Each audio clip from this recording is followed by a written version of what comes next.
Hello student, एक और question हमारा आया हुआ है। आपके पूछा जाता है कि प्रूव करिए कि electromagnetic wave having transverse nature in free space. तो पहले तो ट्रांसवर्स नेचर क्या होता है इसको देखते हैं और फिर इसको प्रूव करेंगे प्लेन वेव इक्वेशन, जो कि मैक्सवेल इक्वेशन निकाला था उसकी मदद से। तो दो तरह के वेव के नेचर होते हैं, एक लॉन्गिट्यूडनल और एक ट्रांसवर्स। हम कहते क्या है कि जब भी कोई वेव, अगर ये डायरेक्शन ऑफ प्रोपेगेशन है, तो कहता है कि अगर वेव वेक्टर वाइब्रेट करे इन परपेंडिकुलर डायरेक्शन, तो ये नेचर हमारा कहलाता है ट्रांसवर्स नेचर। अगर जिस डायरेक्शन में है उसी डायरेक्शन में वाइब्रेशन हो रहा हो, तो ये हमारा कहलाता है लॉन्गिट्यूडनल नेचर। तो कह रहा है कि हमें प्रूव करना है कि इलेक्ट्रोमैग्नेटिक वेव का फ्री स्पेस में कैसा होता है, ट्रांसवर्स नेचर होता है। तो चलिए इस ट्रांसवर्स नेचर को प्रूव करने के लिए हम यहां यूज क्या करेंगे, plane wave equation in free space, जो कि बात फ्री स्पेस की ही हो रही है। अब फ्री स्पेस, इसका प्रूफ आप इसी प्लेलिस्ट में देखेंगे तो इसका प्रूफ कराया गया है plane wave equation in free space के नाम से। आप उसमें इसका प्रूफ देख सकते हैं। इसके आगे इस क्वेश्चन की हम जिक्र करते हैं। तो ये क्वेश्चन अगर आप देखें, जो इक्वेशन आया हुआ है, ये इक्वेशन सिमिलर किसके दिख रहा है, differential equation of progressive wave के। प्रोग्रेसिव वेव जो कि आपने पढ़ा हुआ था कि अगर y equal to a sin omega t minus k x है, तो उसका जो डिफरेंशियल फॉर्म होता था वो होता था d2y upon dx2 equal to 1 upon v square d2y upon dt2। उसी से अगर इसको कंपेयर करेंगे और वो 1 डायमेंशन में है, इसको अगर 3 डायमेंशन करेंगे तो हम लिख सकते हैं यहां पर क्या, जैसे यहां पर दिख रहा है d2 अपॉन dx2, तो यहां पर हो जाएगा d2 अपॉन dy2 भी और d2 अपॉन dz2 भी, जो कि होता है डेल स्क्वायर। तो इधर हमारा क्या लिख सकते हैं, इसको डेल स्क्वायर साई माइनस, अगर b स्क्वायर इधर आया तो 1 upon v square del 2 psi upon del t2 equal to 0। ये इक्वेशन इसके सिमिलर है। अब इक्वेशन सिमिलर है तो सोल्यूशन भी सिमिलर होगा। सोल्यूशन क्या है, ये देखिए हमारा 1 डायमेंशन का दिया हुआ है।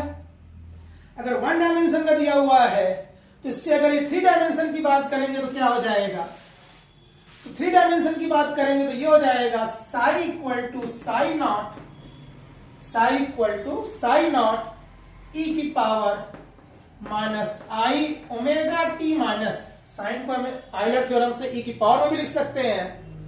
अब वहां x था, 1 डायमेंशन था, और यहां पर 3 डायमेंशन है, तो हम इसको लिखेंगे k डॉट r। अब अगर ये इक्वेशन का सॉल्यूशन ये है तो इनके भी सॉल्यूशन इन्हीं के सिमिलर होंगे, तो उससे हमारा इसका सॉल्यूशन क्या हो जाएगा, इसका भी हो जाएगा e equal to E not E की पावर माइनस आई ओमेगा टी माइनस के डॉट आर, और दूसरे का हो जाएगा h equal to H not E की पावर माइनस आई ओमेगा टी माइनस के डॉट आर।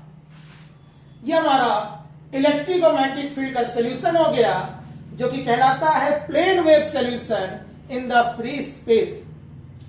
अब इसकी मदद से हमें प्रूव करना है क्या, हमें प्रूव करना है ट्रांसवर्स नेचर। तो अगर हम बात करें यहां पर ट्रांसवर्स नेचर की, तो ट्रांसवर्स नेचर दिखाने के लिए हम इसका क्या कर लें, डाइवर्जेंस कर ले। तो हमने कहा चलो इसको मान लेते हैं कि ये 1 है, इसको मान लेते हैं 2 है। तो पहले 1 का देखते हैं, तो कहता है डाइवर्जेंस E, जो कि क्या होता है डेल डॉट E बराबर किसके हो जाएगा, यहां पर हो जाएगा del dot E naught E की पावर माइनस आई ओमेगा टी माइनस के डॉट आर। अब अगर इसको हम ब्रेक करते हैं तो डेल क्या हो जाएगा, I into del by del X plus J into del by del Y plus K into del by del Z. E not को क्या लिख सकते हो, I E not X plus J E not Y plus K E not X Z into E की power minus आई omega T minus K, तो है आपका ये हो जाएगा I X plus J Y plus K जे, ये होगा।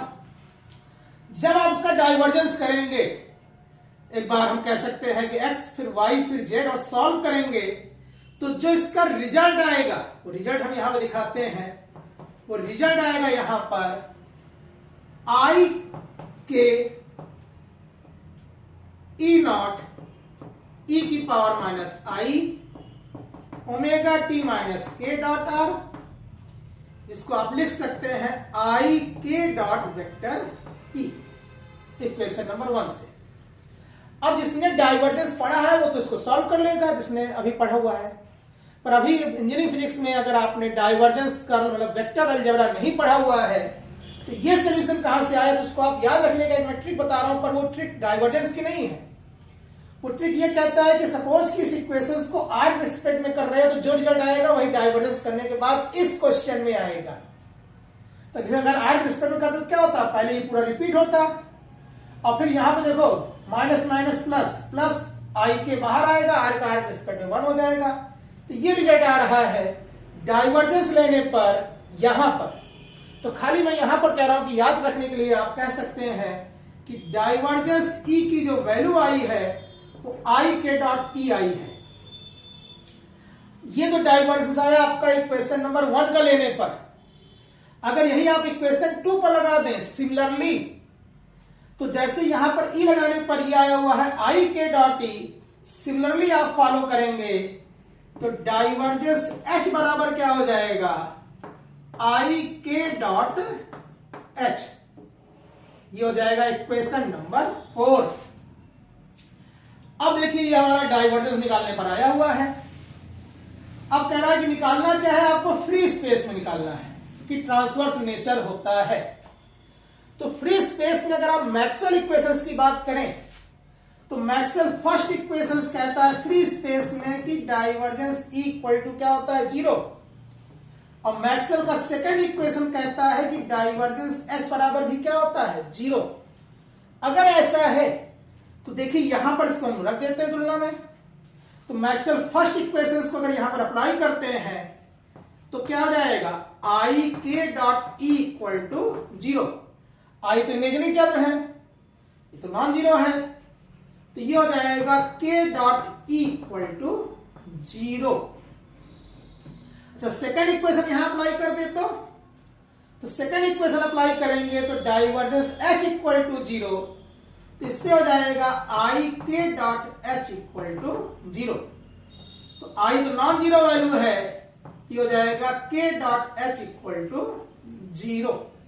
ये क्या शो कर रहा है, के क्या है, के है direction of electric field, direction of propagation. कह रहा है दो वेक्टर का डॉट 0 कब होता है, दो वेक्टर का डॉट 0 तब होगा जब दे आर परपेंडिकुलर। इसका मतलब कि इलेक्ट्रिक फील्ड जो है वो इसके क्या है, परपेंडिकुलर है। सेम यही चीज ये भी कह रहा है कि यहां पर मैग्नेटिक फील्ड भी क्या है, वो भी तुम्हारे किसके है, परपेंडिकुलर है।